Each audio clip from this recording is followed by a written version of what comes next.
BCom part second year की class में आप सभी का स्वागत है। आज हम प्रिंसिपल्स ऑफ मार्केटिंग फिर से शुरू करने जा रहे हैं। इस क्लास में आज हम मार्केटिंग एनवायरनमेंट के बारे में बात करेंगे। मार्केटिंग एनवायरनमेंट यानी विपणन वातावरण। जैसा कि हमें स्क्रीन पे दिखाई दे रहा है, मार्केटिंग और एनवायरनमेंट दो वर्ड है, विपणन और वातावरण। यानी विपणन वातावरण दो शब्दों से मिलकर बना हुआ है, एक मार्केटिंग और दूसरा एनवायरनमेंट। मार्केटिंग यानी विपणन, जिसके बारे में हम सभी जानते हैं। विपणन एक ऐसी प्रक्रिया है जो उपभोक्ताओं की आवश्यकताओं को संतुष्ट करने के लिए की जाती है, और उनकी आवश्यकता को संतुष्ट करते हुए कोई भी इंस्टीट्यूशन, कोई भी बिजनेस कंसर्न अपना प्रॉफिट कमाता है और अपने इस बिजनेस कंसर्न को प्रोग्रेस की तरफ लेकर जाता है, या इस एनवायरनमेंट में वह सरवाइव करता है। ऑन द अदर हैंड, हम एनवायरनमेंट के बारे में जानते हैं। एनवायरनमेंट होता है वो वातावरण जो हमारे आसपास का एनवायरनमेंट होता है। जहाँ तक हम मार्केटिंग एनवायरनमेंट की बात कर रहे हैं, हम मार्केटिंग एनवायरनमेंट का जो मतलब लेंगे, यहाँ जो एनवायरनमेंट वर्ड यूज़ किया जाएगा वो एक्सटर्नल एनवायरनमेंट को लेकर के होगा, क्योंकि हम सभी जानते हैं कि किसी भी इंस्टीट्यूशन के दो एनवायरनमेंट होते हैं। एक उसका एक्सटर्नल एनवायरनमेंट होता है और दूसरा उसका इंटरनल एनवायरनमेंट होता है। तो इंटरनल एनवायरनमेंट उसका खुद का होता है, जहाँ इंस्टीट्यूशन में उसके एम्प्लॉयज़ काम करते हैं और उसकी जो भी प्रोसीजर्स हैं, उसके जो भी प्रोसेसेस हैं, उसके जो भी प्लांट एंड मशीनरी है जिनके साथ वो काम करता है, वो उसका इंटरनल एनवायरनमेंट होता है, और दैट इज़ कंट्रोलेबल। वो क्या होता है?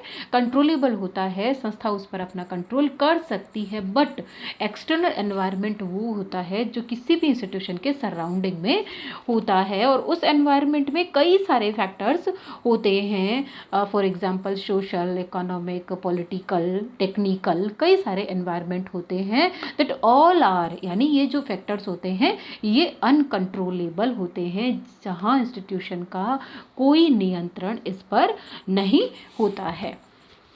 तो मार्केटिंग और एनवायरनमेंट यानी विपणन वातावरण को यदि हम डिफाइन करें तो हम इसको इस तरीके से डिफाइन कर सकते हैं। Marketing environment refers to external or macro factors and forces which not only influence a company but also the components which affect the consumer, analyzing its trend and impact on the operation and performance of company। यानी विपणन वातावरण एक ऐसा वातावरण है जो किसी संस्था का या किसी इंस्टीट्यूशन का एक्सटर्नल एनवायरनमेंट है या उसका मैक्रो एनवायरनमेंट है। यह उन गतिशील शक्तियों और परिस्थितियों से बनता है जो विपणन क्रियाओं और विपणन प्रबंध की कार्यकुशलता को प्रभावित करता है, तथा जिन पर प्रबंध का कोई नियंत्रण नहीं होता है।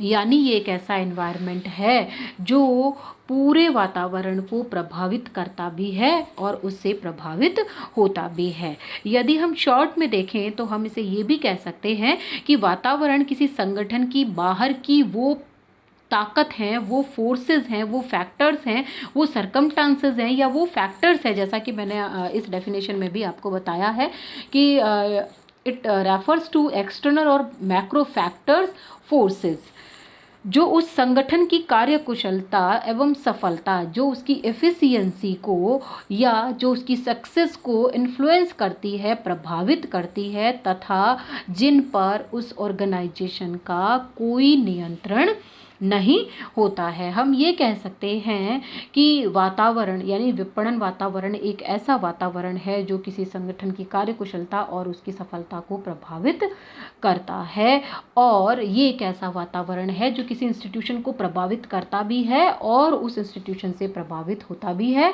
और तीसरी इंपॉर्टेंट चीज़, ये अनकंट्रोलेबल होता है। इसमें जो भी चेंजेस होंगे उन चेंजेस पर इंस्टीट्यूशन या ऑर्गेनाइजेशन का कोई भी नियंत्रण नहीं होता है।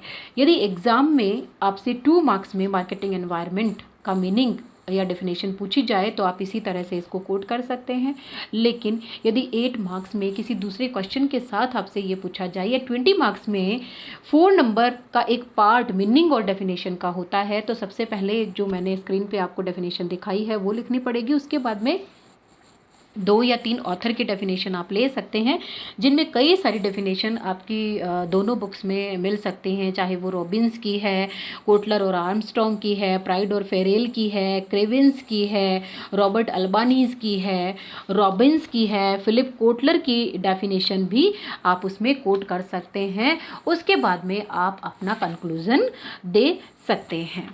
अब हम बात करते हैं मार्केटिंग एनवायरनमेंट का नेचर क्या है, इसकी प्रकृति क्या है, या हम ऐसे भी कह सकते हैं कि मार्केटिंग एनवायरनमेंट के पारस्परिक संबंधों की प्रकृति किस तरीके की है, यानी nature of mutual relationship between marketing function and environment, यानी मार्केटिंग का जो फंक्शन किया जाता है और जो एनवायरनमेंट है, उन दोनों के बीच का रिश्ता क्या है, उन दोनों के बीच का संबंध क्या है, हम उसके बारे में बात करेंगे। और मैं ऐसा समझती हूँ कि जैसे ही आप इसके नेचर को अच्छे से समझेंगे, अच्छे से लर्न करेंगे, आपको मार्केटिंग एनवायरनमेंट समझ में आ जाएगा। तो सबसे पहले नंबर पे हम लेते हैं गतिशील वातावरण, डायनेमिक एनवायरनमेंट। प्रत्येक संस्था के विपणन प्रबंध का एक गतिशील वातावरण होता है, एक डायनेमिक एनवायरनमेंट होता है। The nature of marketing environment is dynamic, not stable on permanent, therefore the strategies, structure, system and operations keep changing accordingly to provide maximum customer satisfaction in the present era of globalisation. यानी हम ये कह सकते हैं कि marketing environment एक dynamic environment होता है, जो कभी भी परमानेंट नहीं होता है, स्टेबल नहीं होता है, इसमें चेंजेस होते रहते हैं। और यदि आप इन चेंजेस को एक्सेप्ट नहीं करते हैं तो आपका इंस्टीट्यूशन सक्सेस नहीं हो सकता है। यदि आप उसे सक्सेस करना चाहते हैं, अपनी गोल्स को अचीव करना चाहते हैं, अपने कस्टमर को सेटिस्फाई करना चाहते हैं, तो आपको इस डायनेमिक एनवायरनमेंट के कांटेक्ट में रहना होगा और इसमें जो होने वाले चेंजेस हैं उन चेंजेस को भी एक्सेप्ट करना होगा। Next point number 2 is geographical area, यानी भौगोलिक सीमा। प्रत्येक विपणन प्रबंध के बाह्य वातावरण की एक ज्योग्राफिकल लिमिट होती है या एक भौगोलिक सीमा होती है। यह सीमा विपणन प्रबंध के कार्य क्षेत्र के अनुसार ही बढ़ती है और कम होती है। यानी marketing environment is of two kind, internal and external. Internal marketing environment is manageable by the management of the company, but external environment has got geographical limitations but which adjust itself according to environment of marketing scenario। यानी इसकी जो geographical सीमा है, जो घटती बढ़ती रहती है, आपको उसका भी पूरा ध्यान रखना होता है, क्योंकि इसके बढ़ने और कम होने के साथ साथ जो मार्केटिंग का फंक्शन आप करते हैं उस फंक्शन में भी आपको चेंज करना पड़ सकता है। नेक्स्ट पॉइंट नंबर 3, इंटरडिपेंडेंट, परस्पर निर्भर घटक जिसे हम कह सकते हैं। Marketing environment is made up of many components. Marketing environment कई सारे कंपोनेंट्स से मिलकर बना हुआ है। All these components influence each other. ये ऐसे कंपोनेंट्स हैं जो फ्रीली काम तो करते हैं लेकिन एक दूसरे से इंटरकनेक्टेड भी होते हैं, इसीलिए ये इंटरडिपेंडेंट माने गए हैं, क्योंकि एक ही एक्टिविटी का दूसरे की एक्टिविटी पर प्रभाव पड़ता है, ये एक दूसरे को प्रभावित करते हैं। All these components influence each other and are interdependent in nature, like economic factor, social factor, political factor, technical factor, and religious factors. So, in this manner, economic growth of an organization affect technological development also. यानी गतिशील वातावरण के घटकों की एक प्रमुख विशेषता ये भी हम कह सकते हैं कि ये सभी घटक एक दूसरे पर निर्भर करते हैं। Next point, changes according to change, यानी चेंजेस अकॉर्डिंग टू चेंज का मतलब है परिवर्तन के अनुरूप परिवर्तन करना। प्रत्येक व्यावसायिक संस्था एवं उसका विपणन कार्य उसके अपने वातावरण की एक उपज होता है। मतलब जो उसका एक्सटर्नल एनवायरनमेंट है, उस एनवायरनमेंट में वो क्या करता है, उस एनवायरनमेंट का आउटपुट क्या है, उसका जो भी स्वरूप उभरता है वह उसके वातावरण का ही परिणाम होता है, उसी का कॉन्सिक्वेंसेस होता है। इसीलिए वातावरण अनेक घटकों के प्रभावों का एक कंबाइंड रिजल्ट होता है और ये फैक्टर्स खुद चेंजेबल होते हैं, डायनेमिक होते हैं। विपणन प्रबंध को अपनी इंस्टीट्यूशन के एग्जिस्टेंस को बनाए रखने के लिए वातावरण के घटकों के अनुरूप ही अपनी पॉलिसीज बनानी पड़ती है, अपनी स्ट्रेटजीज बनानी पड़ती है और जो अपनी फंक्शनिंग है उसमें भी चेंज करना पड़ सकता है।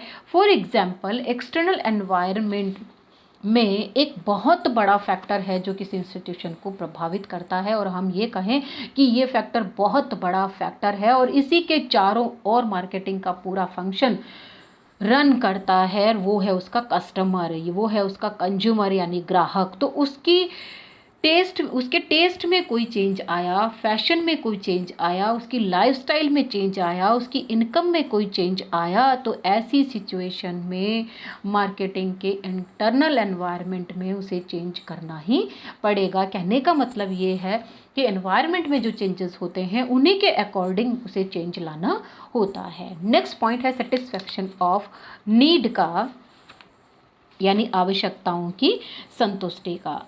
वातावरण प्रत्येक संस्था से अपनी आवश्यकताओं की संतुष्टि की अपेक्षा करता है। कोई भी बिजनेस कंसर्न जहाँ पर है वो तभी सरवाइव कर सकता है जब वह सोसाइटी को सेटिस्फाई करेगा। Society in the sense society में रहने वाले लोगों को वो सेटिस्फाई करेगा, यानी जो प्रोडक्ट और सर्विस वह उन्हें बेच रहा है, क्या उसका कस्टमर या कंज्यूमर उस प्रोडक्ट या सर्विस से सेटिस्फाई है या नहीं है। यदि वो सेटिस्फाई नहीं है तो ये सीधा सीधा क्वेश्चन मार्क है उस इंस्टीट्यूशन पर कि उसे खुद में बदलाव लाना होगा, क्योंकि यदि सेटिस्फैक्शन नहीं है तो वह सरवाइव नहीं कर पाएगा। इसलिए हम ये कह सकते हैं, in present dynamic business world, whether it is communication, transportation और in the field of distribution, he expects satisfaction of need from every management, like in the field of communication, mobile, internet, FM, radio, TV, and it's in transportation, motorbike operated through battery, cheap car like nano, metro, BRTC, bus service in the field of distribution, courier। कहने का मतलब ये है, जो भी changes हम देख रहे हैं, जो बदलाव हम देख रहे हैं, यदि उन बदलाव को हम एक्सेप्ट नहीं करते हैं तो हम अपने कस्टमर को सेटिस्फाई नहीं कर पाएंगे, क्योंकि सेटिस्फैक्शन यदि नहीं होगा तो आपका कस्टमर आपको छोड़ सकता है, आपके प्रोडक्ट को रिजेक्ट कर सकता है, वह उसे खरीदने में कोई इंटरेस्ट नहीं दिखाएगा। नेक्स्ट पॉइंट, कंटिन्यूअस कॉन्टैक्ट की बात हम करते हैं। निरंतर संपर्क जिसे हम कहते हैं, प्रत्येक संस्था के विपणन प्रबंध को अपने वातावरण से निरंतर संपर्क बनाए रखना होता है। ये बात तो बहुत नॉर्मल सी है, हम सभी जानते हैं कि हमने यदि किसी से कोई कांटेक्ट बनाया है, कोई रिलेशनशिप डेवलप की है तो उसे मेंटेन करना ज़रूरी होता है, और मेंटेन करने के लिए उसे कंटिन्यूअस कांटेक्ट बनाए रखना ज़रूरी होता है। ठीक इसी तरह से मार्केटिंग में भी यही होता है कि एक बार कस्टमर को जब माल बेच दिया जाता है तो बेचने के बाद आप फ्री नहीं हो सकते हैं, आप उसे कॉन्टैक्ट बनाए रखिए, आप उससे कम्युनिकेट करते रहिए, आप उससे ये पूछते रहिए, चाहे आप किसी भी जरिए से, किसी भी चैनल से उसे कांटेक्ट बनाएं। आपको कांटेक्ट बनाए रखना ज़रूरी होता है, क्योंकि यही कांटेक्ट आपको चेंजेस के बारे में जानकारी देगा, इंफॉर्मेशन देगा, अपने टेस्ट के बारे में बताएगा, अपनी सराउंडिंग में जिन लोगों ने आपके प्रोडक्ट और सर्विस को यूज़ किया है उनके क्या व्यूज़ हैं, उन व्यूज़ के बारे में यही कांटेक्ट आपको बताएगा। नेक्स्ट है डायनेमिक फैक्टर, यानी गतिशील घटक। जैसा कि मैंने आपको शुरुआत में ही बताया कि जो एक्सटर्नल एनवायरनमेंट है या जो मार्केटिंग एनवायरनमेंट है, इसके कई सारे फैक्टर्स हैं और ये सारे फैक्टर्स डायनेमिक होते हैं, गतिशील होते हैं। चाहे ऐसे घटक आपके सामाजिक है, राजनीतिक है, भौगोलिक है, धार्मिक है, सांस्कृतिक है यानी सोशल है, इकोनॉमिक है, पॉलिटिकल है, ज्योग्राफिकल है, कल्चरल है, टेक्नोलॉजिकल है, एट्सेट्रा। ये जो फैक्टर्स हैं ये कंटिन्यू चेंजेबल होते हैं या डायनेमिक होते हैं, ये कभी भी स्टेबल नहीं रहते हैं, कांस्टेंट नहीं रहते हैं। आपको इन सभी फैक्टर्स को ध्यान में रखना होगा। नेक्स्ट है एक्सचेंज ऑफ रिसोर्सेज, साधनों का विनिमय या संसाधनों का विनिमय। प्रत्येक संस्था का विपणन विभाग अपने संसाधन बाह्य वातावरण से प्राप्त करता है। हम सभी जानते हैं कि जो संसाधन होते हैं, जो रिसोर्सेज होते हैं, there are two types of resources. First one is human resources, second one is जो आपके मटीरियलिस्टिक रिसोर्सेज होते हैं, हम उनकी बात करते हैं। फिजिकल रिसोर्सेज की बात कर सकते हैं। तो जो एक्सचेंज ऑफ रिसोर्सेज होता है, यानी इंस्टीट्यूशन अपने रिसोर्स कहाँ से लेती है, चाहे वो मटेरियल लेती है, चाहे वो मशीन लेती है, चाहे वो मैन पावर लेती है, वो सारे के सारे कहाँ से लेती है, वह वातावरण से लेती है। और इन संसाधनों का यूटिलाइजेशन करके ही, इनका उपयोग करके ही वह अपने विपणन प्रबंध के काम को पूरा करती है और अपने पर्पस को पूरा करती है। और इन रिसोर्सेज को लेने में कभी कभी उसको बहुत परेशानियों का सामना करना पड़ सकता है, और कभी कभी तो इतनी ज़्यादा कंपटीशन होती है कि इन रिसोर्सेज को लेने के लिए उसको बहुत बड़ी कॉस्ट इनकी देनी पड़ती है, और कई बार कई तरह के समायोजन भी इसके लिए उसे करने पड़ सकते हैं। नेक्स्ट पॉइंट है चेंज ऑफ इंफॉर्मेशन का, सूचनाओं का विनिमय का। विपणन प्रबंध अपने एक्सटर्नल एनवायरनमेंट से ही सूचनाओं का आदान प्रदान करता है। सबसे पहले विपणन प्रबंध अपने बाह्य वातावरण की स्टडी करता है, अपने एक्सटर्नल एनवायरनमेंट की स्टडी करता है। देन वह इकोनॉमिक, टेक्निकल, पॉलिटिकल, सोशली आदि जो भी फैक्टर्स उसको प्रभावित करते हैं, उनके बारे में वह कुछ फोरकास्टिंग कर सकता है या किसी कंक्लूजन तक पहुंच सकता है। नेक्स्ट पॉइंट कॉम्प्रिहेंसिव मार्केटिंग का है, विस्तृत बाजार का है। विपणन प्रबंध का वातावरण ही उसका विस्तृत बाजार है, यानी उसका जो एक्सटर्नल एनवायरनमेंट है वही उसका कॉम्प्रिहेंसिव मार्केट है, वही उसका विस्तृत बाजार है। और इसी बाजार में वह अपने कस्टमर की इच्छा के अनुसार, उसकी डिज़ायर के अकॉर्डिंग, उसकी नीड के अकॉर्डिंग प्रोडक्ट और सर्विस बनाता है या डेवलप करता है, और उसे उस कस्टमर तक पहुंचाने की कोशिश करता है। Next point responsible towards all factors, यानी सभी घटकों के प्रति उत्तरदायी हैं। विपणन वातावरण प्रबंध के सभी घटकों के प्रति उत्तरदायी है। उसके एनवायरनमेंट में जो जो फैक्टर्स हैं, चाहे उसका कस्टमर है, चाहे उसके फंडिंग करने वाले फाइनेंसर्स हैं, जो बैंक्स हैं, उसके एम्प्लॉयज़ हैं, उसके इन्वेस्टर्स हैं, उसके जो कॉम्पिटिटर्स हैं, जो गवर्नमेंट का सिस्टम है, जो इकोनॉमी है देश की, ये सारे फैक्टर्स उसको प्रभावित करते हैं, और इन सभी फैक्टर्स के अगेंस्ट उसकी जिम्मेदारी बनती है। क्योंकि ये एक सीधी सी बात है कि एक इंस्टीट्यूशन अपने एक्सटर्नल एनवायरनमेंट को कुछ देता है तो उनसे कुछ लेता भी है, और जब हम किसी से कुछ लेते हैं तो हमारी उनके प्रति एक रेस्पॉन्सिबिलिटी बन जाती है। इसीलिए ये सभी फैक्टर्स के प्रति या अगेंस्ट रेस्पॉन्सिबल होता है। Last point challenges and obstacles का रहता है, चुनौतियों का और बाधाओं का रहता है। बाह्य वातावरण फुल ऑफ चैलेंजेस और ऑब्स्टिकल्स हैं, इसमें बाधाएं आती ही रहती हैं, चुनौतियों का सामना करना ही पड़ता है। यानी जो बाधाएं हमें दिखाई देती हैं उनसे ओवरकम करने के लिए हमें प्रयास करने पड़ते हैं, और कुछ चैलेंजेस ऐसे होते हैं जो यदि हम नहीं लेते हैं तो शायद हम कुछ नया नहीं कर पाते हैं। तो एक मार्केटर को या जो एक बिजनेस कंसर्न है उसको इन चैलेंजेस और ऑब्स्टिकल्स को कंटिन्यूअस स्टडी करते रहना चाहिए, और इससे ओवरकम करने के लिए कुछ न कुछ पॉलिसीज़, कुछ न कुछ एक्टिविटीज़ करते रहना चाहिए। तो आज के इस क्लास में मैंने आपको मार्केटिंग एनवायरनमेंट के बारे में बताया और इसके नेचर के बारे में बताया। एग्जामिनेशन के पॉइंट ऑफ व्यू से बहुत इंपॉर्टेंट क्वेश्चन है। यदि आपकी कोई क्वेरी है तो आप मुझे कमेंट बॉक्स में लिख सकते हैं।